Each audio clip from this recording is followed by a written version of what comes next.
तो आदाब, नमस्कार, गुड इवनिंग, सत श्री अकाल। एक बार फिर आप तमाम लोगों का स्वागत है क्राइम तक की कहानी के इस एपिसोड में। उम्मीद है पूरी फैमिली अच्छी होगी, अपना और अपनों का ख्याल रख रही होगी। हमारे साथी रिपोर्टर ओमकार बाबले पुणे में उसी जो आयरन फोर्ट है उस जगह पर गए, ठीक उसी जगह पर जहां से सिया और चेतन ने केतन को धक्का दिया था 18 जून की सुबह करीब 10:30 बजे। वो पूरी जगह और वो सारी चीज़ें आपको दिखाऊंगा, लेकिन सिलसिलेवार सिया की इस साजिश की पूरी कहानी की शुरुआत करता हूँ। पुणे में दो परिवार जिनके बीच बहुत पुरानी दोस्ती थी, एक गोयल परिवार और एक अग्रवाल परिवार। गोयल परिवार सिया का परिवार था और अग्रवाल परिवार केतन का परिवार। दोनों बिजनेस घराने से आते थे। केतन के पिता का रियल एस्टेट का बिजनेस और वो भी काफ़ी बड़ा। सिया के फादर का और उसके दादा का रियल एस्टेट का भी बिजनेस, साथ में ड्राई फ्रूट का भी, मसालों का भी। और एक ही शहर में आसपास रहने के दौरान 35 साल पुरानी इनकी दोस्ती हुआ करती थी। दोनों का घर आना जाना था। अक्सर शादी में या किसी भी फंक्शन में या कोई भी फैमिली गैदरिंग होती, दोनों परिवार एक दूसरे को बुलाया करते थे। सब कुछ ठीक चल रहा था। इधर कॉलेज के बाद केतन को पढ़ाई के लिए उसके पापा ने अमेरिका भेज दिया। केतन ने अमेरिका के बॉस्टन में जाकर एमबीए की पढ़ाई की। एमबीए की पढ़ाई करने के बाद वो वापस लौटा। पिता ने उससे कहा कि अपना बिजनेस संभालो, तो वो अपने पिता के बिजनेस में हाथ बटाने लगा। इधर सिया कॉलेज की पढ़ाई पूरी कर रही थी, सब कुछ ठीक चल रहा था। तभी 2025 पिछले साल दिवाली की बात है। दिवाली के दौरान एक पार्टी थी जिसमें सिया और उसकी बहुत सारी लड़कियां दोस्त, लड़के दोस्त सब इकट्ठा हुए। और उन्हीं में से एक लड़का था चेतन चौधरी, जो उसी पुणे के इलाके में रहता था जहां सिया रहा करती थी। चेतन चौधरी की एक पेस्ट्री शॉप है। सिया अक्सर वहां जाती थी और इसी आने जाने के दौरान चेतन के साथ उसकी ठीक ठाक दोस्ती थी। चेतन की उम्र करीब 22 साल, सिया अभी 19 जून को 20 साल की हुई है। 19 तारीख को ही उसका बर्थडे था। तो धीरे धीरे चेतन के साथ उसकी दोस्ती हुई। लेकिन इससे पहले सिया की जिंदगी में एक और लड़का था कॉलेज के टाइम से, और उन दोनों का प्यार भी था। लेकिन 2025 की शुरुआत में ब्रेकअप हो गया। ब्रेकअप के बाद अब सिया चेतन की जिंदगी में आई। चेतन और वो दोनों प्यार करने लगे और चेतन को सिया के ब्रेकअप के बारे में भी जानकारी थी। सब कुछ ठीक चल रहा था।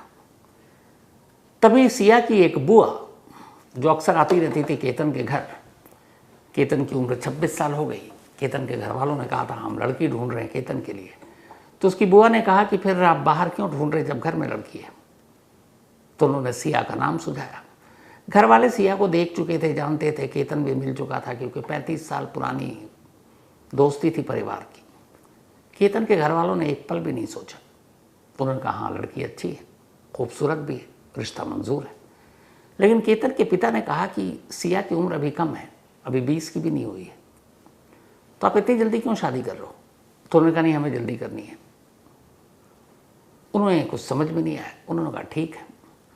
उसके बाद 11 फरवरी को दोनों की सगाई हो गई। उससे पहले रोका हुआ, फिर सगाई हुई और फिर पंडित जी ने मुहूर्त निकाला 25 नवंबर 2026, यानी कि इसी साल 5 महीने बाद दोनों की शादी की तारीख। जब सिया की बुआ ने ये रिश्ता केतन के घर वालों से तय किया, तब सिया इस रिश्ते से खुश नहीं थी। पर उसे लगा कि अभी तो उसकी उम्र कम है, हो सकता है भी शादी में वक्त हो, सगाई हो जाए, उसके 2-4 साल के बाद होगी। लेकिन सिया के घर वालों को सिया और चेतन के रिश्ते की जानकारी मिल चुकी थी, क्योंकि दोनों अक्सर घूमते थे, घूमने के लिए जाते, ये बात छुपती नहीं है। तो घर वालों को ये लगा कि नहीं अब सिया की शादी कर देनी चाहिए, और केतन का परिवार भी अच्छा था। सिया इस उम्मीद में थी कि शादी में वक्त है। लेकिन जैसे ही सगाई के बाद ये क्लियर हो गया कि शादी इसी साल नवंबर में होनी है, सिया परेशान हो गई। उसने चेतन से बात की। अब दोनों ये था कि वक्त कम है, शादी हो जाएगी फिर क्या करेंगे। और सिया केतन से शादी करना नहीं चाहती थी, लेकिन माँ बाप के आगे वो मजबूर थी। तो इसीलिए जब केतन के साथ कहीं आना जाना सब कुछ चल रहा था, लेकिन वो किसी को दिखा नहीं रही थी कि वो इस शादी से खुश नहीं है। अगर केतन के साथ रहती, कहीं पार्टी में जाती तो भी खुश। अब जैसे जैसे तारीख नज़दीक आने लगी, सिया ने चेतन से कहा कि कुछ करना पड़ेगा, क्योंकि ये शादी उससे करना नहीं। पर सिया ने एक बार भी ये बात केतन से या केतन के घर वालों से नहीं कही। अपने घर वालों से तो डर से कही नहीं। अगर शायद वो कह देती तो शायद आज मैं आपको ये कहानी ना सुना रहा होता, सब कुछ ठीक होता, 26 साल का वो नौजवान जिंदा होता। लेकिन ऐसा हुआ नहीं। सिया और चेतन ने मिलकर साजिशें बुननी शुरू कर दी। क्या किया जाए? अब यह था कि शादी करने से मना भी नहीं कर सकते, घर वालों को पता चल जाएगा। यह भी नहीं था कि भाग जाए, कहाँ जाएं, घर वालों की बदनामी होगी। फिर उन्होंने प्लान किया कि कुछ ऐसा किया जाए जिससे सांप भी मर जाए, लाठी भी ना टूटे, यानी केतन रास्ते से भी हट जाए और किसी को भनक भी ना हो, शक भी ना हो, और फिर उसके बाद वो दोनों शादी कर लेंगे। इस सोच के बाद जो साजिश की पहली चीज उन दोनों के दिमाग में आई वो ये कि केतन को रास्ते से हटाने का सिर्फ एक ही तरीका, और वो है केतन की मौत। लेकिन कैसे? अब दोनों सोचने लगे। इधर सब कुछ चल रहा है, उधर केतन के साथ सिया का रिश्ता अभी भी ठीक ठाक है। वो मिलती तो बिल्कुल नॉर्मल रहती। इत्तेफाक से 19 जून को सिया का बर्थडे आने वाला था और वो 20 साल की पूरी होने वाली थी। सगाई के बाद पहली बार सिया का बर्थडे उसके ससुराल वाले भी मनाना चाहते थे। घर की होने वाली बहू थी। घर वालों ने बड़ी तैयारी के साथ महाबालेश्वर में एक रिजॉर्ट भी बुक किया। लेकिन सिया ने यह ठान रखा था कि इस बर्थडे से पहले ही केतन को हटाना है, क्योंकि अब प्लानिंग ये भी हो रही थी कि प्री वेडिंग शूट भी करना है। लेकिन समझ में नहीं आ रहा था कि केतन को कैसे हटाना है। तभी केतन से यह गलती हो गई।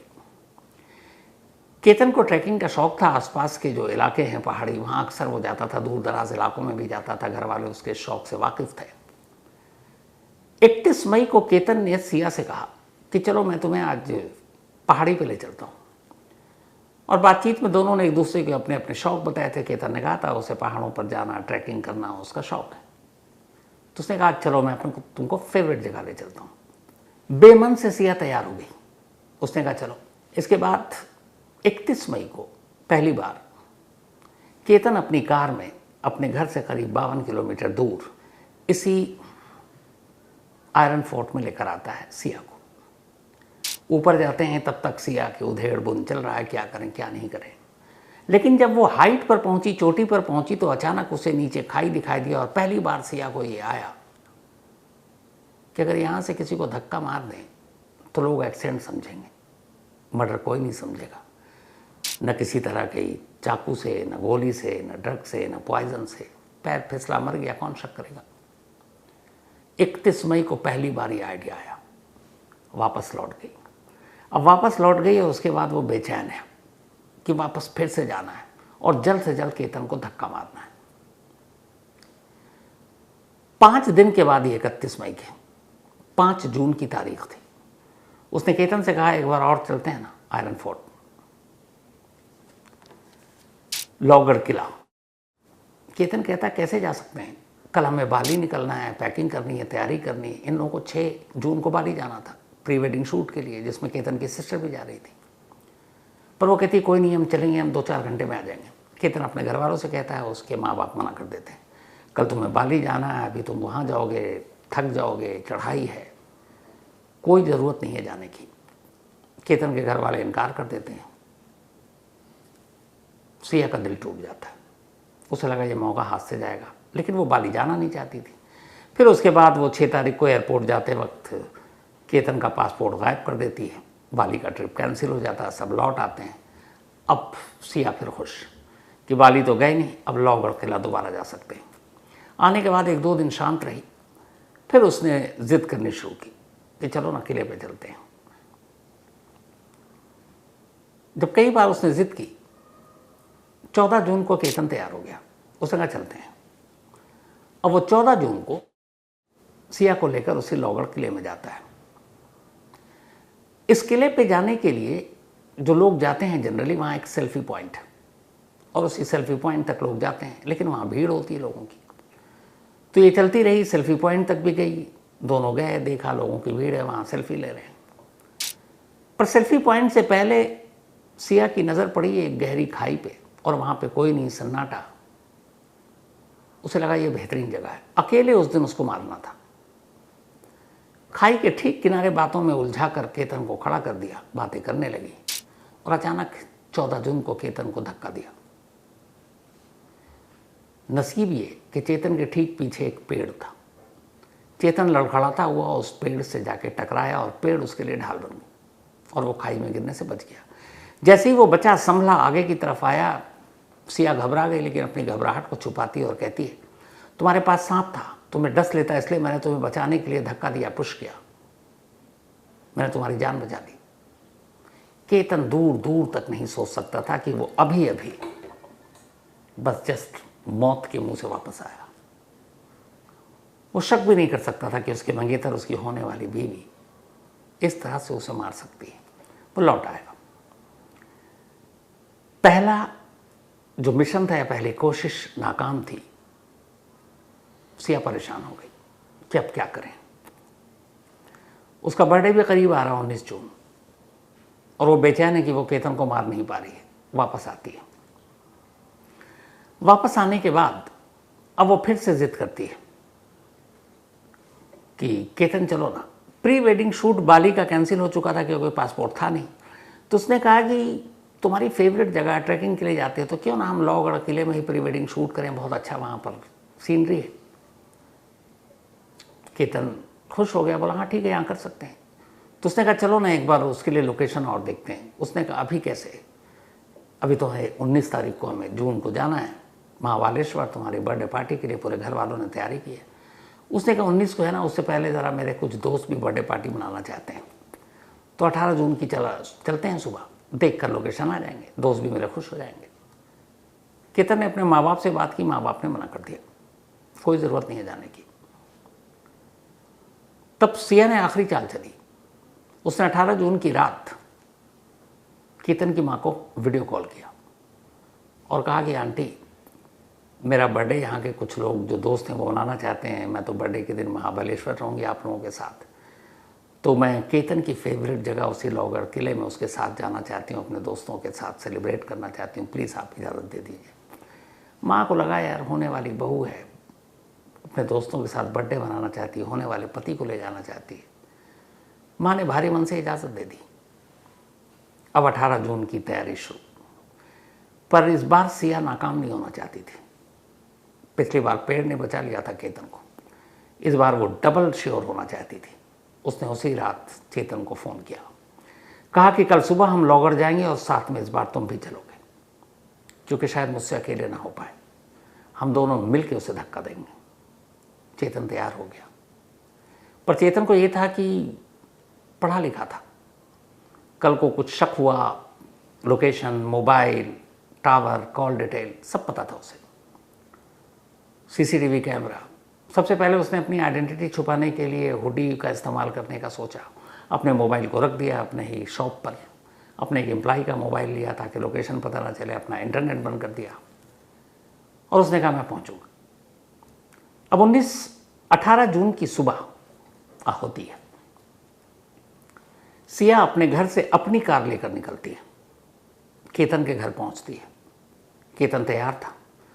सुबह के करीब 8 बजे केतन और सिया की गाड़ी में बैठते हैं और गाड़ी वहां से चल पड़ती है। 52 किलोमीटर की दूरी पर है ये फोर्ट। वो दोनों आगे निकलते हैं। इस दौरान में चेतन जुपिटर स्कूटी पे बैठता है और अपने घर से निकलता है। अब वो स्कूटी पे जा रहा है, सिया और केतन अपनी कार में। टाइमिंग पता था दोनों को।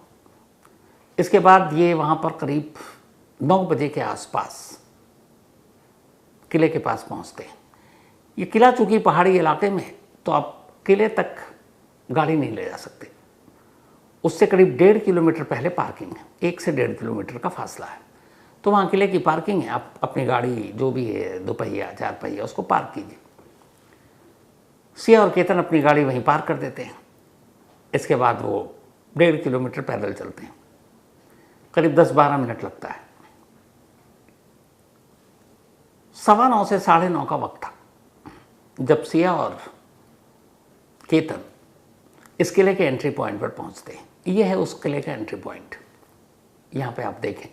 और ये बोर्ड है जिस पे लिखा रहता है कि ये जो किला है ये सुबह 9 बजे से शाम 7 बजे तक खुला रहता, 9 to 7। इस एंट्री गेट के पास एक बूथ है और वहाँ सिक्योरिटी गार्ड और किले के कुछ स्टाफ बैठते हैं। ये महाराष्ट्र शासन यानी महाराष्ट्र सरकार के अंडर में आता है ये लोहगढ़ किला। यहाँ जो भी टूरिस्ट आते हैं या घूमने आते हैं उनके लिए एक फ़ीस है 25 रुपये पर हेड। तो 25 रुपीज़ फीस दीजिए, उसके बाद आप ऊपर जाइए। तो सिया और केतन यहाँ पहुँचते हैं। सिया पे करती है स्कैनर से, पेटीएम के थ्रू 50 रुपये, 25 अपने 25 केतन के। अब ये दोनों इसी सीढ़ी के रास्ते ऊपर जा रहे हैं यहाँ से करके। 9:30 के आसपास का वक्त था। अब यहाँ से ऊपर तक जाने का जो एक आम नॉर्मल इंसान जाता है नॉर्मल स्पीड में, करीब 40 मिनट लगता है ऊंचाई तक पहुँचने में, 40 मिनट्स। और जो थोड़ा ठीक ठाक तेज़ चलता है वो 30 मिनट में। केतन अकेला होता तो 30 मिनट में पहुँच जाता, लेकिन उसके साथ चूँकि सिया थी तो आराम से चल रहा था। अब ये दोनों एंट्री टिकट देने के बाद किले के अंदर एंट्री मार चुके हैं। उनसे ठीक कुछ मिनट के बाद अब वहाँ चेतन पहुँचता है, हुडी पहना हुआ, शक्ल छुपा हुआ, कान में हेडफोन लगा हुआ। अब वो आता है, अंदर बिना आप टिकट लिए अंदर जा नहीं सकते। अब यहाँ दिक्कत ये थी कि चेतन अपने साथ कोई कैश लेकर नहीं आया था और अपने एम्प्लॉय का जो फ़ोन लाया था उसमें ऑनलाइन पेमेंट का शायद उसकी सुविधा नहीं थी। तो सिक्योरिटी गार्ड कहता है भाई टिकट के पैसे। तो वो कहता है कि मैं यहाँ एक्सरसाइज करने आया हूँ और एक्सरसाइज करने के बाद वापसी में आपको पैसे दे दूँगा। इस वक्त मेरे पास नहीं है, मेरे कुछ साथी ऊपर हैं, हम वापसी में दे देंगे। सिक्योरिटी गार्ड रोकता है, लेकिन वो रुकता नहीं है क्योंकि उसने देख लिया था यहाँ सीसीटीवी कैमरा लगा हुआ है और ये इकलौता सीसीटीवी कैमरा था जिसमें चेतन कैद हुआ था। इसके बाद पहाड़ पर कहीं सीसीटीवी कैमरा नहीं है। तो उसने कैमरे को भी देख लिया और होशियार इतना कि उसमें भी चेहरा उसका नहीं आया। तो जल्दबाजी में भी था, गार्ड उसको रोकता रहा लेकिन वो चला गया। हालांकि कहानी ये भी कि जब वापस आया तो बिना पैसे दिए भाई भाग गया था वो। खैर, अब ये वापस ऊपर पहुंचता है। सिया और केतन और चेतन के बीच में कम से कम 20 कदम की दूरी होगी। वो लगातार पीछे से फॉलो कर रहा है। अब ये दोनों चलते जा रहे हैं। करीब 40 मिनट का वक्त गुजरा, बीच में रुके भी, फिर ऊपर पहुंचे। अब वहाँ ऊपर पहुंचने के बाद सेल्फी पॉइंट तक जाना था। दूसरा केतन ये देख रहा था कि सिया कौन कौन सा लोकेशन सेलेक्ट करेगी और लोकेशन के नाम पे वो इधर उधर उसे रोक रही थी और जहाँ जहाँ रोकती थी वहाँ ख़ास तौर पर खाई, क्योंकि मकसद उसका कुछ और था, इरादा कुछ और था। लगभग 350 या 350 के दरमियान फीट की ऊंचाई पर जब सिया और केतन पहुंच गए और वहाँ से सेल्फी पॉइंट दूर जहाँ लोगों की भीड़ है, तो एक ऐसी जगह मिली जो सुनसान है। बाकी जगहों पर रेलिंग भी है ताकि जो आते हैं यहाँ वो खाई में ना गिर जाएं हादसे की वजह से। सिया ने देखा कि ये सुनसान जगह है, खाई गहरी है नीचे और कोई रेलिंग नहीं, और सबसे बड़ी बात वहाँ पे कोई पेड़ नहीं जो इस बार केतन को बचा सके। जैसे ही उसने इस जगह को देखा और मन में फाइनल कर लिया कि यही जगह जहाँ से धक्का देना है। इसके बाद फ़ोन था ही था, उसने मैसेज किया। पीछे पीछे वो चल ही रहा था, इशारे का इंतज़ार कर रहा था। मैसेज आते ही अब चेतन तेज़ी से अपने कदम बढ़ाता है। अचानक वो पहुंचता है सिया के पास। सामने केतन खड़ा है। केतन कुछ समझ नहीं पा रहा, सोचे भी कैसे। मंगेतर है, प्री वेडिंग शूट के नाम पर आई है, 5 महीने बाद शादी है। बस वो यूं ही मुस्कुरा रहा है कि शायद कोई दोस्त हो, लेकिन इससे पहले कि वो कुछ सोच पाता, उसकी उसी मंगेतर और उस मंगेतर के आशिक चेतन ने अचानक उसे जोर से धक्का दिया और इस बार इस बात का ख्याल रखा कि वो लड़खड़ा कर ऊपर ही ना गिर जाए। धक्का दोनों ने मिलकर दिया और इतनी जोर से दिया कि हैरान केतन पल में खाई के अंदर। ये वही जगह है और ये हमारे रिपोर्टर हैं ओमकार बाबले, जो आपको हाथ के इशारे से बता रहे हैं जहां से धक्का दिया गया था। सेम वही जगह। क्योंकि इसी जगह के बारे में सिया ने सिक्योरिटी गार्ड को बताया, फिर पुलिस को बताया कि यहां से गिरा था, यहां से पैर फिसला था। तो हमारे जो रिपोर्टर खड़े हुए हैं और जो आपको दिखा रहे हैं, यही वो जगह है जहां से सिया और उसके प्रेमी चेतन ने केतन को धक्का दिया। 340 फीट गहराई है यहां से इस खाई की। अब जैसे ही चेतन गिरा, इसके बाद दोनों झांक कर देखते हैं। जब उन्हें यकीन हो जाता है कि केतन अब बहुत नीचे पहुंच चुका है, इसके बाद चेतन वहां से तेज कदमों से वापस मुड़ता है, क्योंकि अब उसे सिया के साथ नहीं रहना था, पोल खुल सकती थी। इसलिए तेज कदमों से वो वापस लौट जाता है। अब आगे का काम सिया को करना था। चेतन के लौटते ही अब सिया जोर जोर से चीखना शुरू कर देती है, रोना शुरू कर देती है।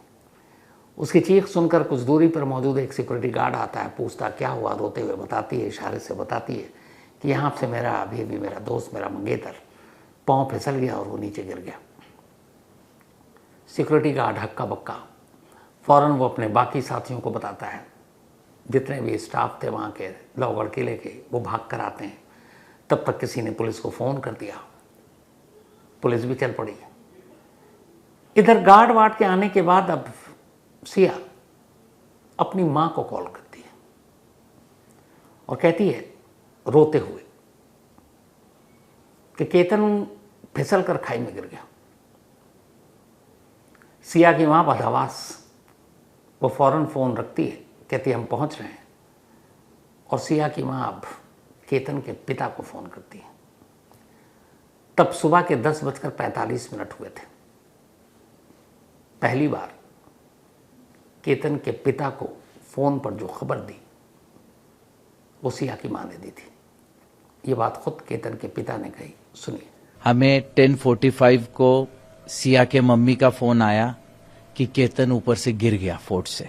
हम इमीडिएट वहाँ भागे। वहाँ गए के बाद देखा हमने पुलिस वगैरह सब कुछ निकाल रही थी, तो उन्होंने जो भी है उसको निकाला। बाद में डॉक्टर ने बोला कि अब ये नहीं रहा। तो खबर सुनते ही अब दोनों परिवार भागते हुए लोहगढ़ किला पहुंचते हैं। तब तक पुलिस आ चुकी थी। सर्च ऑपरेशन शुरू होता है। फिर इसके बाद केतन की लाश मिलती है, पोस्टमार्टम होता है, अंतिम संस्कार होता है। सिया के साथ लोगों की हमदर्दी होती है। सिया लगातार रो रही होती है। लेकिन फिर बाद में सिया के मोबाइल, बाकी लोगों से पूछताछ, सीसीटीवी कैमरा सारी गवाही दे देता है।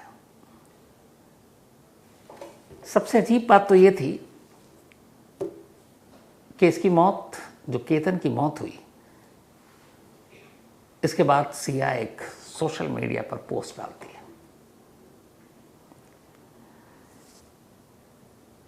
सिया गोयल 1.19, ये उसके सोशल मीडिया जो भी हैंडल है, उससे उसने पोस्ट डाला था। सुनिए उसने क्या लिखा था। You left me on my birthday, you left when we were so close to getting married. I still can't understand why you did this to me. तुम मेरे जन्मदिन के दिन छोड़कर चले गए और तुमने उस वक्त छोड़ा जब हम बिल्कुल शादी के करीब थे। मुझे अभी भी यकीन नहीं हो रहा है कि तुमने मेरे साथ ऐसा क्यों किया। ये सिया का पोस्ट है उसी केतन की मौत के बाद, जिसे उसने खुद अपने हाथों से धक्का दिया था। अब इसके बाद खुलासा हो गया। वो कहानी आपको कल सुनाई थी। खुलासा होने के बाद सबसे पहले पुलिस चेतन को उठाती है, उससे पूछताछ करती है। इसके बाद सिया को उठाया जाता है। फिर दोनों को गिरफ्तार किया जाता है, दोनों से पूछताछ होती है। इसके बाद पुलिस इन्हें कोर्ट ले जाती है। ये कहानी इस एक तस्वीर में बहुत कुछ बयान कर देती है। ये तस्वीर जो आप देख रहे हैं, ये पुणे की पुलिस चेतन और सिया को अपने साथ एक कोर्ट में ले जा रही है। चेहरा ढका हुआ है, जाहिर सी बात है, क्योंकि अभी इनकी शिनाख्त होनी बाकी है कानूनन, टीआईपी। अब आप सिर्फ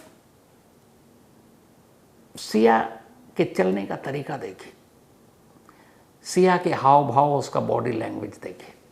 पुलिस हिरासत में है, भेद खुल चुका है, अपने ही मंगेतर अपने होने वाले पति के कत्ल का इल्ज़ाम है, और इस सिया की उम्र सिर्फ 20 साल है, सिर्फ 20 साल, वो भी 19 जून को हुई है।